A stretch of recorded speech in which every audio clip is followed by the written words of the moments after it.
Most people do not realize how much of their life disappears while they are sitting still, watching someone else live a fictional life, someone else compete, someone else argue, someone else succeed. While their own body becomes weaker, their attention becomes scattered, and their days begin to feel strangely interchangeable. The Stoics understood something modern life has made painfully easy to forget. Your attention is one of the few things that is truly yours, and what you repeatedly give your attention to eventually shapes the person you become. This does not mean television is evil, or that every minute spent watching a show is wasted. The problem begins when passive entertainment becomes the default response to boredom, stress, loneliness, or uncertainty. You finish work, sit down, turn on the screen, and tell yourself you are relaxing. An hour becomes 3. You go to bed tired without having done anything particularly difficult, meaningful, creative, social, or physical. Then you wake up and repeat the same pattern. Marcus Aurelius repeatedly reminded himself to return to purposeful action. Seneca warned against wasting life not because time itself is short, but because so much of it is surrendered without awareness. Epictetus taught that a good life begins by recognizing what is actually within our control. Your entire evening may not be under your control. Your job may not be under your control. Other people's behavior certainly is not, but you can decide what you do with the next hour, and that hour matters. The following 7 hobbies are not about becoming obsessively productive. They are about replacing passive consumption with activities that strengthen your body, sharpen your mind, deepen your relationships, and give your days a sense of ownership. You do not need to abandon television completely. You simply need to stop allowing it to become the place where your life goes to disappear. Habit 1. Walking. Train your mind while you move your body. The first hobby is almost embarrassingly simple: walking. You do not need a gym membership. You do not need expensive equipment. You do not need to become an athlete. You need a pair of comfortable shoes and the willingness to step outside. Walking has a strange advantage in modern life because it gives you something most forms of entertainment take away: uninterrupted contact with your own thoughts. Marcus Aurelius spent enormous effort examining his own judgments, impulses, frustrations, and fears. He understood that the mind becomes stronger through deliberate observation. Walking gives you a natural setting for that kind of practice. Imagine you have had a difficult day at work. Someone criticized you unfairly. Your boss ignored something important. A coworker irritated you. Your instinct is to come home, collapse onto the couch, and let a television show drown out the irritation. Instead, take a 30-minute walk. For the first 10 minutes, you may still be angry. You may replay the conversation in your head. You may imagine what you should have said. But eventually, the physical rhythm begins to separate you from the emotional reaction. You start noticing the weather, the neighborhood, the movement of people around you. Your breathing settles. The problem is still there, but your relationship to the problem has changed. That is Stoicism in practice. You are not pretending the problem does not exist. You are refusing to let the problem dictate your state of mind. Make walking a daily ritual, after dinner, before work, during lunch, or first thing in the morning. Leave your phone in your pocket. Do not turn every walk into another opportunity to consume information. Sometimes walk without a podcast, without music, without notifications. Let your mind be quiet. You may discover that some problems become smaller when you stop staring at them. And once you learn to walk instead of automatically reaching for the remote, you are ready for something that requires even more from you. Habit 2. Gardening. Practice patience with something real. Gardening teaches a lesson that almost everything on a screen teaches you to forget. Meaningful results take time. You plant something today, and nothing dramatic happens tomorrow. You water it. You wait. You remove weeds. You adjust its environment. You protect it from damage. Eventually, something begins to grow. Seneca wrote extensively about patience, perspective, and the proper use of time. The Stoic does not demand that reality move at the speed of desire. He works with reality as it is. Gardening forces you to do exactly that. You cannot yell at a tomato plant because it is not growing quickly enough. You cannot negotiate with the weather. You cannot force a seed to become a mature plant overnight.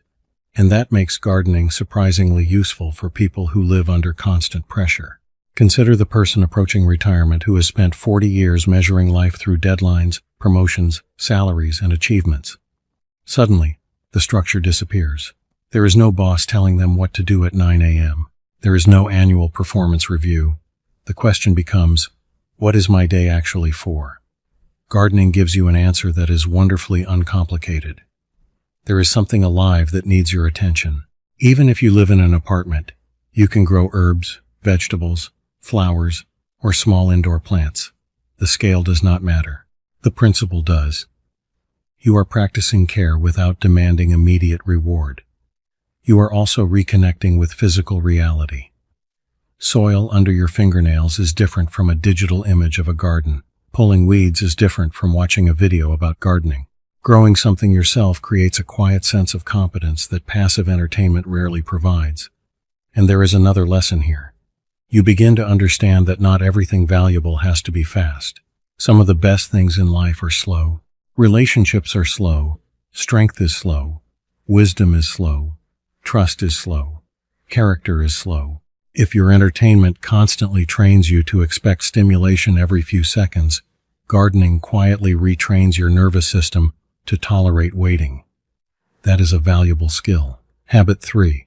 Strength training builds the body that carries your mind. The third hobby is strength training. You do not need to become a bodybuilder. You do not need to spend 2 hours in a gym. You need to make physical strength a normal part of your life. The Stoics did not separate mental resilience from physical discipline as completely as modern people often do. Their philosophy was practical. Your body is part of the life you have been given, and learning to care for it is part of learning self-command. Epictetus emphasized the importance of training ourselves to respond deliberately, rather than impulsively. Physical training provides a laboratory for that discipline. You decide to exercise.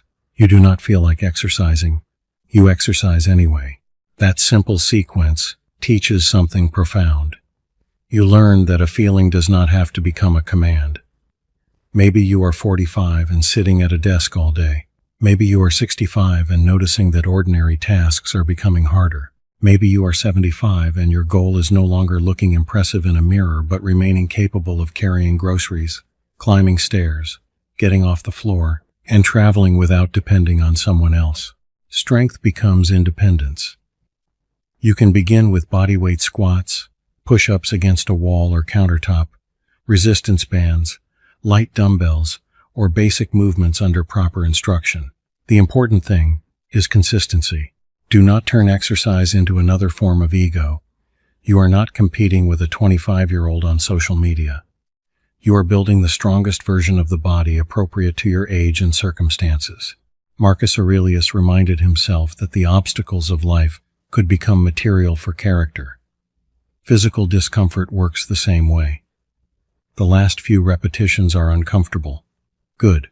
You are learning to distinguish discomfort from danger, laziness from genuine exhaustion, and temporary resistance from an actual limitation. That skill transfers. When a difficult conversation comes, you become less likely to run.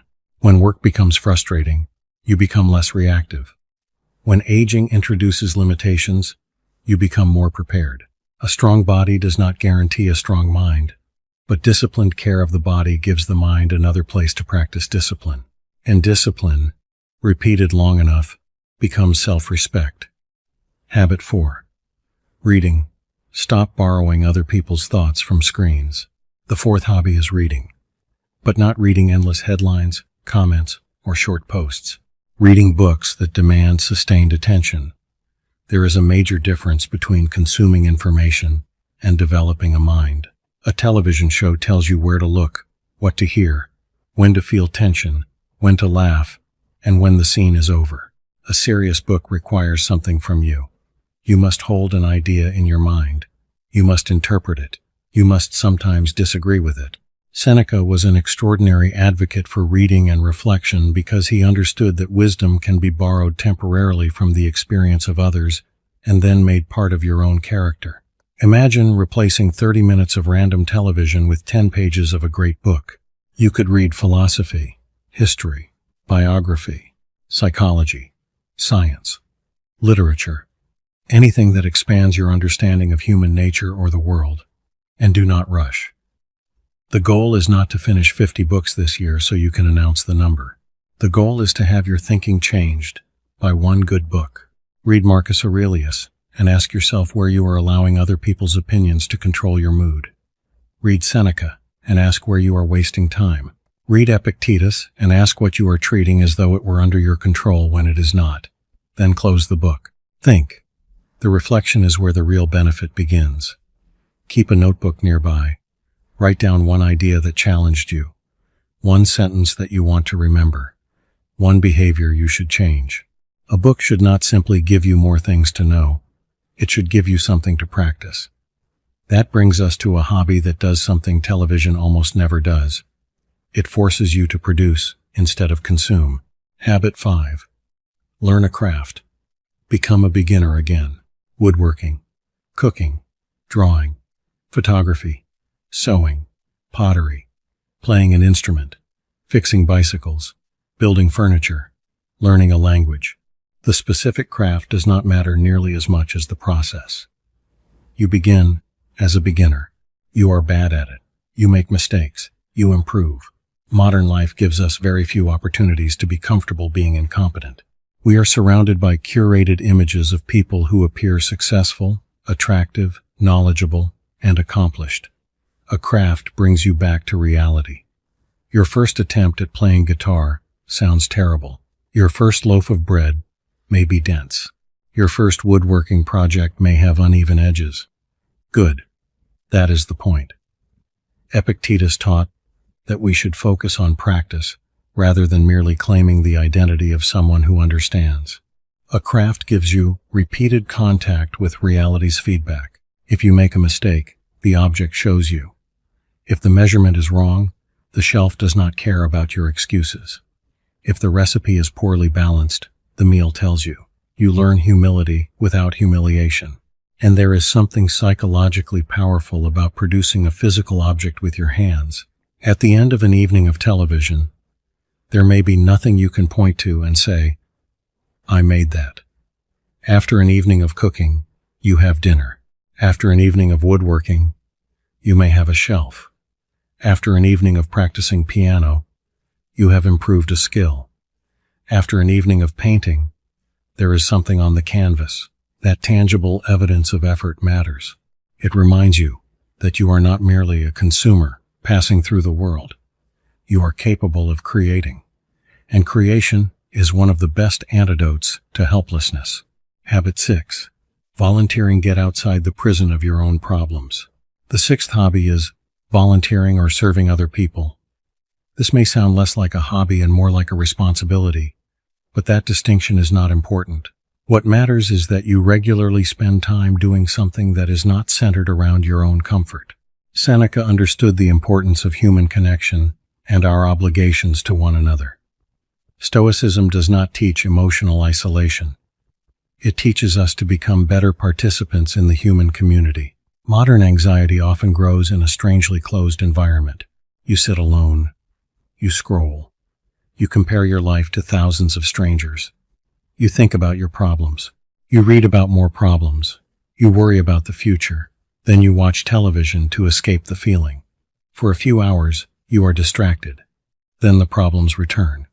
Service interrupts that cycle. Volunteer at a food bank. Help an elderly neighbor. Mentor someone. Coach a youth team. Assist at a local community organization. Participate in a cleanup project. Help at an animal shelter. The activity matters less than the shift in attention. You stop asking, "How do I feel right now?" and start asking, "What can I do that would make this situation slightly better?" That question is profoundly Stoic. You may not be able to fix the economy. You may not be able to control your family's decisions. You may not be able to change the past. But you can help one person carry a box. You can listen to someone who needs to talk. You can teach a skill. You can show up. Small acts of usefulness restore something that passive entertainment cannot provide. The feeling that your existence has practical value. And sometimes, when your own problems feel enormous, helping someone else reminds you that your life is larger than the story currently happening inside your head. Habit 7. Deep conversation replace noise with human connection. The 7th hobby may be the most important of all. Having real conversations, not texting, not commenting, not arguing online, talking. Sit across from someone you care about and ask questions that cannot be answered with good or fine. What are you worried about? What are you looking forward to? What do you wish you had done differently? What are you learning about yourself? What would make the next year meaningful? This becomes especially important as people get older. Retirement can remove workplace relationships. Children grow up. Friends move away. Daily routines change. Without intentional effort, a person's social world can shrink quietly until loneliness becomes normal. Seneca's philosophy consistently returns to the value of relationships, friendship, and meaningful human connection. The Stoic ideal was never to become a detached machine. It was to become a person capable of living well among other people without becoming enslaved to their approval. That distinction matters. Healthy relationships require boundaries. If someone constantly insults you, manipulates you, or creates chaos, you do not need to keep giving them unlimited access to your life simply because they are familiar. Self-respect sometimes means saying no, but boundaries are easier to maintain when you have healthy relationships elsewhere. Build friendships around activities. Take a walk with someone. Cook dinner together. Start a book discussion. Work on a project. Meet for coffee without spending the entire time staring at your phones. The goal is not to fill every evening with social activity. The goal is to stop confusing digital contact with human connection. A person can watch thousands of faces on a screen and still feel profoundly alone. One honest conversation can change the emotional temperature of an entire week. The real lesson. Your hobby is training you. Now step back and look at all 7. Walking trains reflection. Gardening trains patience. Strength training trains discipline. Reading trains attention. Crafts train competence. Volunteering trains usefulness. Deep conversation trains connection. Notice what they have in common. None of them merely asks you to sit back and receive. They require participation. That is the deeper problem with excessive television. The problem is not the screen itself. The problem is what happens when passive consumption becomes your primary relationship with time. You begin to expect entertainment without effort. You become uncomfortable with silence. You become impatient with slow progress. You reach for stimulation whenever you feel bored. You avoid difficult thoughts instead of examining them. You confuse relaxation with escape. And gradually, without making one dramatic decision, you give away pieces of your life. Marcus Aurelius repeatedly brought himself back to the present task. Not tomorrow. Not next year. Not the imaginary version of life where everything finally becomes easy. This task. This hour. This moment. So, do not make the mistake of turning these 7 hobbies into another overwhelming self-improvement project. Choose one. Tonight, instead of watching 3 hours of television, take a 30-minute walk. Tomorrow, read 10 pages. This weekend, buy a few plants. Try a basic strength routine. Cook something from scratch. Call a friend and have a real conversation. Volunteer somewhere. Learn something with your hands. You do not need to transform your entire life in a weekend. You need to reclaim 1 hour, then another, then another. Because a life is not usually destroyed by one enormous mistake, and it is not usually transformed by one enormous decision. It is shaped by ordinary evenings, the hour after work, the Saturday morning, the quiet moment before bed, the choice between consuming and creating, between reacting and reflecting, between comfort and growth, between letting the day happen to you and deliberately participating in it. Seneca asked us to recognize how precious life is because so much of it can disappear unnoticed. Epictetus taught us to govern what belongs to us. Marcus Aurelius reminded himself to do the work in front of him and to live according to reason rather than impulse. You can apply all three lessons tonight. Turn off the screen, stand up, go outside, move your body, read something that makes you think, build something, grow something, help someone, talk to someone you love, and when you return to the quiet of your own mind, you may discover something that television could never give you, the feeling that the hours of your life actually belong to you. You were never promised unlimited time, but you were given this day. And the question is not whether you can fill it. The question is whether, when the day is over, you can honestly say you lived it.